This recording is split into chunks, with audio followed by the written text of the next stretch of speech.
Sa ika-4 ng Hunyo, muling nag-aalap, damdamin ng bayang matagal nang naghahanap. Mga tanong na matagal nang naghihintay ng kasagutang totoo at walang pinagtatakpan. June 4, araw na inaabangan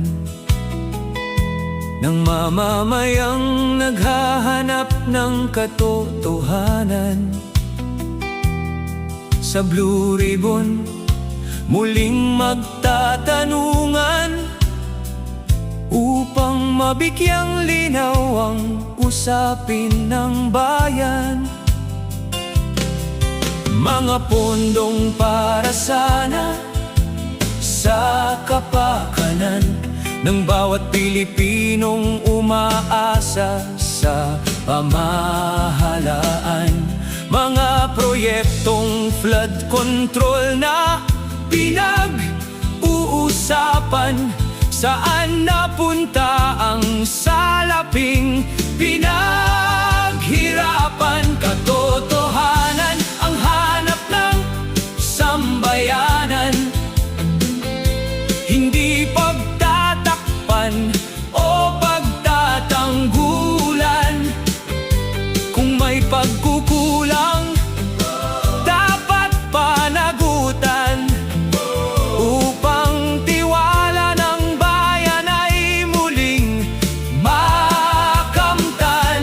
Katotohanan ang hanap ng sambayanan, sa gitna ng ingay at usap-usapan, naway manaig ang tama't katarungan para sa mahal nating bansang Pilipinas.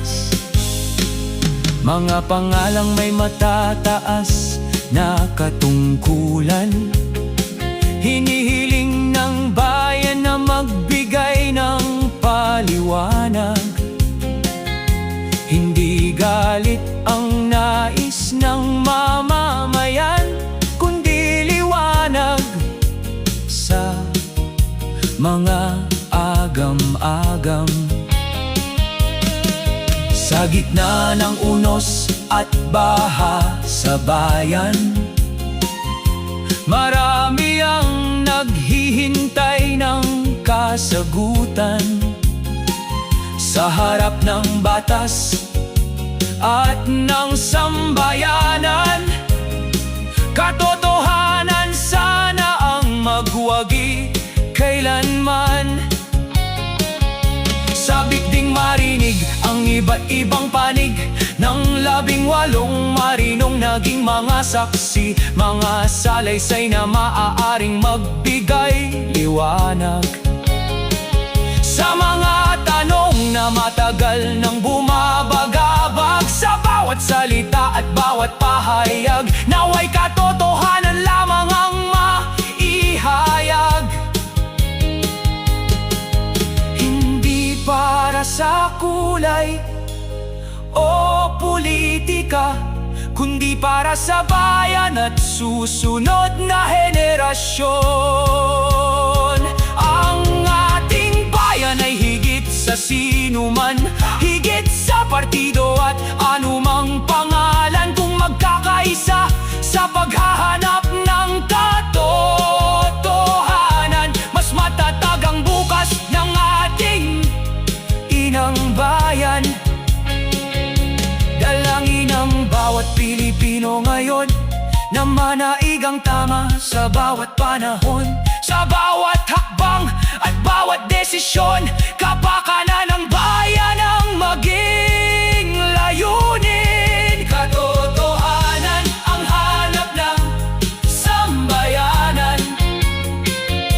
sa gitna ng unos at kaguluhan, naway mananaig ang tama't katarungan at maging